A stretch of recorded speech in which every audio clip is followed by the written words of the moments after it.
I think that the movie has all of those little ingredients peppered in it. It's all the things that you love. The hunky guy who always takes off his shirt. There's the big Christmas trees and the pageants and the Russian hooker. Every Christmas movie has a Russian every hooker. Christmas movie.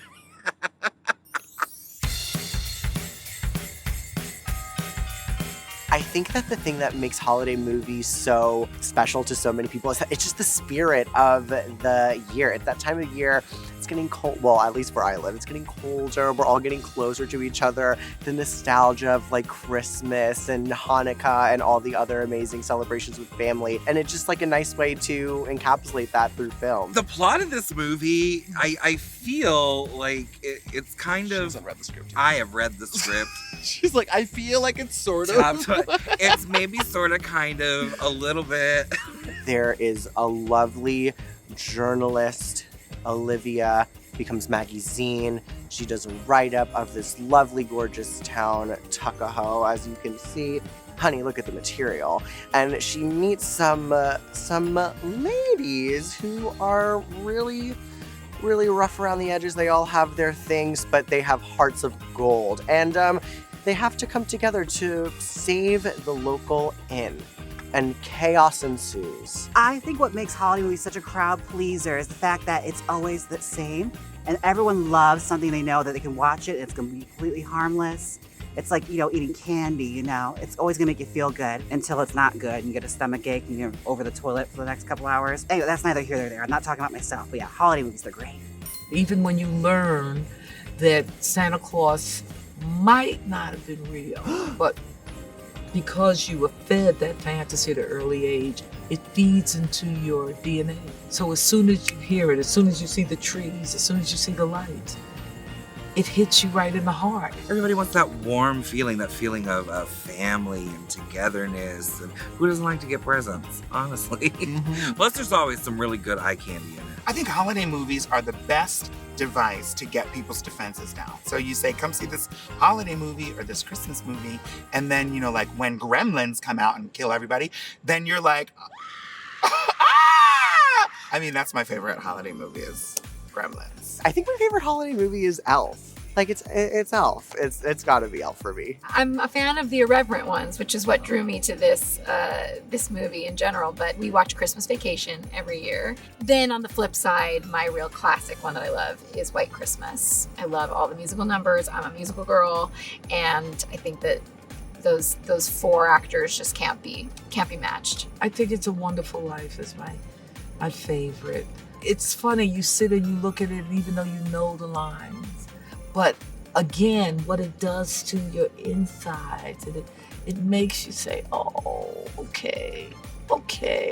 It's a Wonderful Life is just a staple. Christmas Vacation, which I just think is hilarious. And A Christmas Story, because it just reminds me of my childhood. I love The Family Stone. That's my favorite Christmas movie. But I'm not like a huge, I'm not a holiday person. Is that one of those Harry Potter movies? Harry Potter and the Family Stone? Harry Potter. It should be. No, that's the next Christmas movie. That is the next Christmas movie. No, it's with like Sarah Jessica Parker, Diane Oh, and I've Keaton. seen it. I bawl my eyes out every time. I think it's so beautiful. Girl, I am one of the types that I will sit down on. They do the 25 days of Christmas on Hallmark. I put it on, and my TV never changes the entire month. My favorite all-time holiday movie would have to be The Divas Christmas Carol, starring Vanessa Williams. That was on VH1. Are you kidding me? Vanessa Williams as Scrooge. Kathy Griffin is the ghost of Christmas past. Sign me up. I'm there. Get out. When do you start decorating your house for Christmas? Like how early? When I walk into the department stores and they have Christmas out, then I feel like it's free reign and you're available to go and do whatever you want. So like you can be October. judged for it. My mom literally would be like she would put up the Christmas decorations a week before Christmas, and we were not allowed to do anything. We'd like make decorations. She's like, that's so pretty, and she'd like put it in a box and put it away. We only had white lights on our tree. She would hand make all the ornaments, and then Boxing Day, 10 a.m. I'd come downstairs, the house would be stripped of Christmas. Christmas was done. So you're used to being a stripper for Christmas? Yes, my mom stripped for Christmas. Connor and Christina have written an amazing script. I loved reading it. I loved doing it. There have been moments where we improvise and throw, things in here and there. Sometimes they work, sometimes we can't get through them because they are so funny. Yesterday we did a scene right back here Brooklyn and Peppermint couldn't hold it together. We got through it, but they were fired, and they are never coming back. I think the most likely to break character is our dear sister Peppermint. Oh, Brooklyn, my God. Yesterday, even she could not hold it together. Although Peppermint's pretty bad too, and you put the two of them next to each other. They were standing behind me, and all I could hear was. I turned around. I said, if I so much as hear breath coming out of your nose, it's over. I can't. Am I the break of the season? You know, it usually is me because, yeah, I mean, I hate to say it, but I'm usually the first one to laugh when in the most serious of situations. But I'm so sorry. I'm so sorry. It's so exciting to be with all of these queens, not only in our like core little four, but also just all the other amazing queens that are here doing little cameos and pop-ups. It's really sickening. Getting together with the cast again, I have to say, was such a blast. I haven't seen some of these people since my season. It's one of those things where like we all get back together. It's like trauma bonds. And it's like, oh right, sisterhood. Remember that time they locked us in a closet and blindfolded us and slapped us around and let us out in like 3 months? We called the mom. Wait, that wasn't Drag Race. That was something else. Anyways, it was great seeing them again.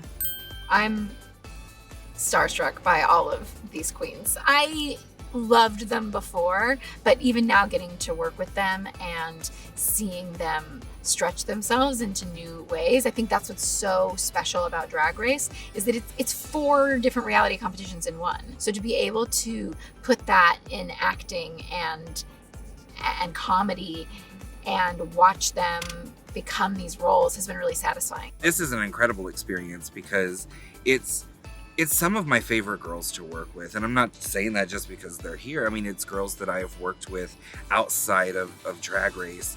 And I feel like we get the best product because there's just a level of trust there and just this built-in love and sisterhood. And you don't get that with everybody. Well, she's wonderful to work with. She always is spot on and knows exactly what to do. She's really great at improv and ad lib. So that with every take, there's a new surprise.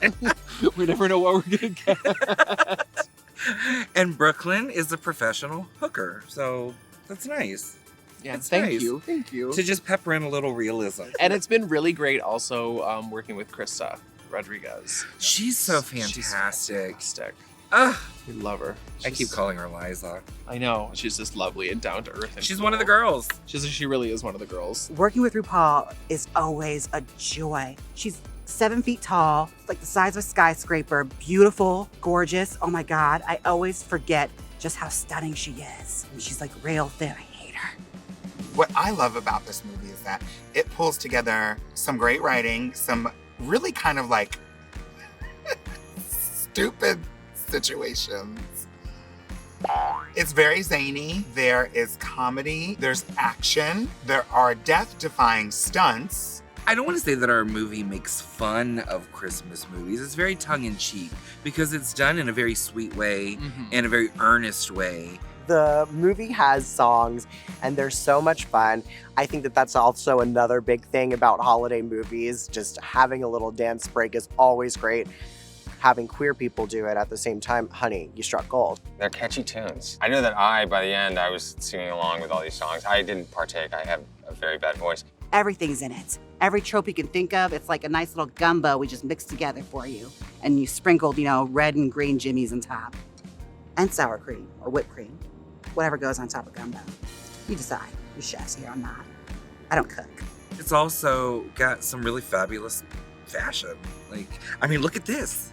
This movie has everything, pretty much, except Gremlins. In the end, I would say the spirit of Christmas prevails.